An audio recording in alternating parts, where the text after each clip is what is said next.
अस्सलामुअलैकुम, आप देख रहे हैं टीवी 49 न्यूज यूके और मैं हूं मुनीर पीरज़ादा। आइए आपको ले चलते हैं आज की खबर की जानिब।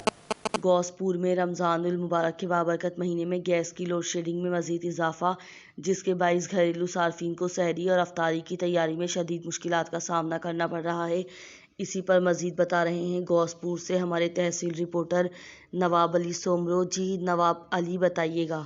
जी बिल्कुल। घोंसपुर में रमज़ान मुबारक के बाबरकत महीने में गैस की गैर एलानिया लोड शेडिंग का सिलसिला उरूज पर पहुंच गया। लोड शेडिंग के बायस घरेलू सार्फिन को सहरी और इफ्तारी की तैयारी में शदीद मुश्किलात का सामना करना पड़ रहा है। शहरी बाजार से महंगे दाम में इफ्तारी का सामान खरीदने पर मजबूर हैं।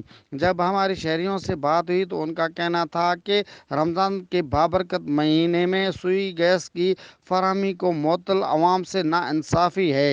शहरियों ने वक्त हुकूमत से मुतालबा किया है कि रमज़ानुल मुबारक के दौरान गैस की फराहमी यकीनी बनाई जाए ताकि हम सहरी से और इफ्तारी सुकून से कर सकें। जी